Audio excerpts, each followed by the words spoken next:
એજન્ડાથી તમે આયા છો બેન. ના મળશો તમે, અત્યારે મળી શકાશે. બેસી જાઓ અત્યારે, તમે અત્યારે બેસી જાઓ. તમે મળીને જજો તમે મને. હા, મળાવશે તમને. તમે એજન્ડાથી આયા છો બેન.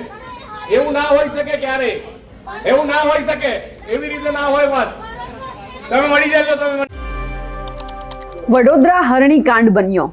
કેટલી બધી માતાઓ એવી કે જેમણે પોતાના દીકરા અને દીકરી ગુમાવ્યા. એ વેદના કદાચ આપણી સરકાર નહીં સમજી શકે, કારણ કે જ્યારે ન્યાય માંગવા માટે મહિલાઓ ગઈ છે, માતાઓ ગઈ છે, ત્યારે એવો જવાબ આપવામાં આવ્યો છે કે થઈ જશે, ન્યાય તમને મળી જશે, પણ અત્યારે તમે અહીંયાથી જાઓ.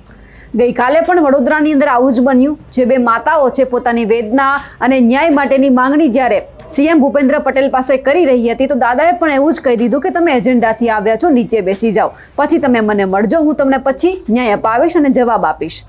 પણ જ્યારે આ ઘટના બની પછી ઘણા બધા લોકો એવા છે કે જે આ ઘટનાને વખોડી રહ્યા છે, અને એમાંના એક છે એડવોકેટ મેહુલ બોગરા. નમસ્કાર, નિર્ભય ન્યૂઝ સાથે હું છું રિદ્ધિ. વડોદરામાં જે ઘટના બની, જે બે માતાઓ છે તે ઊભી થઈ અને પોતાની વેદના દાદાને કહેવા માટે ઊભી થઈ કે અમે જે રીતે અમારા દીકરા દીકરી ગુમાવ્યા છે, તો અમારી અને ખાસ કરીને તમારી એક એવી ફરજ આવે છે કે તમે અમને ન્યાય અપાવો, અને અમારી ફરજ છે કે ન્યાય માંગવો, કારણ કે અમે અમારા પરિવારના દીકરા દીકરી ગુમાવ્યા છે.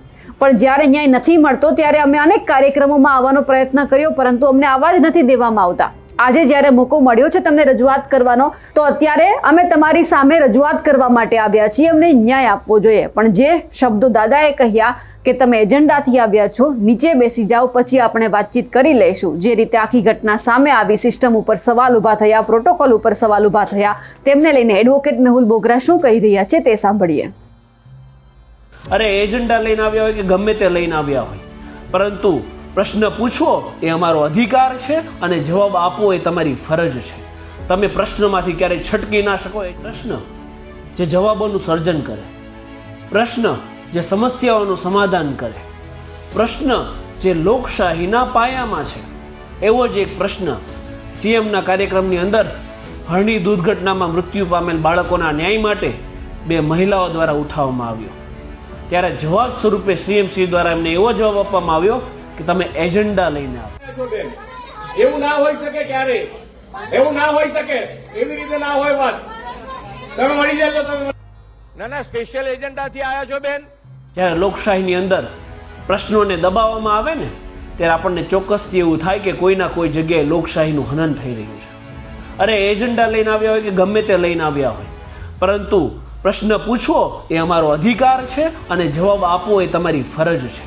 તમે પ્રશ્નમાંથી ક્યારેય છટકી ના શકો એજન્ડાના નામ પર. એ તમારી ફરજ છે કે લોક દરબાર યોજો, લોકોની સમસ્યાઓ સાંભળો, લોકોના સમસ્યાઓનું સમાધાન કરો, લોકોના ટેક્સના પૈસાનો સદુપયોગ કરો, અને જે લોકો ટેક્સના પૈસા આપે છે એ પૈસા યોગ્ય જગ્યાએ વપરાય એનું નિમિત્ત બનો.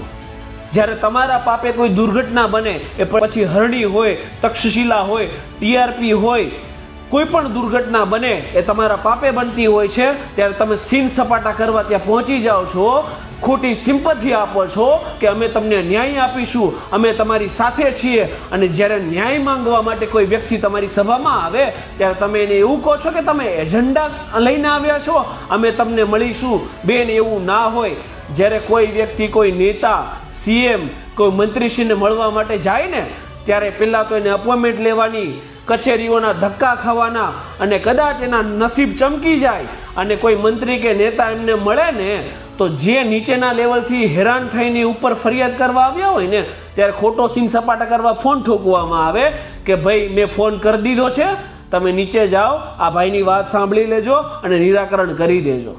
એટલે જે સિસ્ટમથી પરેશાન થઈને ઉપર આવ્યા હતા ને, તમે ફોન કરીને એમને એ જ હડસેલો આપી દો છો કે જાઓ, નીચે જાઓ, તમને ન્યાય મળશે. તમારે મનોમંથન કરવું જોઈએ કે હું શું જવાબ આપું છું.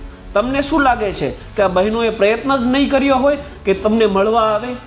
એમણે પ્રયત્ન કર્યો જ હશે. અને હું તો 100 સલામ આપું છું આ બહેનને કે જેણે આ લોકશાહીની અંદર જે લોકો ભયભીત છે, જ્યાં ડરેલા છે, એણે એક હિંમત બતાવી કે સીએમના કાર્યક્રમમાં ઊભા થઈ અને પોતાનો અવાજ એ સીએમ સમક્ષ રજૂ કર્યો. હા, હું એ માનું છું કે સિસ્ટમમાં સાચા સવાલો પૂછે તો સાંભળવાની કોઈની તૈયારી નથી, જવાબ આપવાની કોઈની તૈયારી નથી, પરંતુ પ્રશ્નો પૂછવા એ આપણો અધિકાર છે અને જવાબ આપવો એ આ નેતાઓની ફરજ છે. એટલે મને એ વાતની ખુશી છે કે લોકો પ્રશ્ન પૂછતા થઈ ગયા છે, લોકો જાગૃત થઈ ગયા છે. બસ આ જ રીતે આપણે સૌએ ભેગા મળીને આગળ આવવાનું છે અને સિસ્ટમની આંખમાં આંખ નાખી અને પ્રશ્ન પૂછવાના છે. એ સાથે જય હિન્દ, જય સંવિધાન, ધન્યવાદ. મેહુલ બોગરાની આ વાતને આપ કેટલું સમર્થન આપો છો અમને કમેન્ટ કરીને ચોક્કસથી જણાવજો. સાથે જ અમારી નિર્ભય ન્યૂઝ ચેનલને લાઇક, શેર અને સબસ્ક્રાઇબ કરવાનું ભૂલશો નહીં. નમસ્કાર.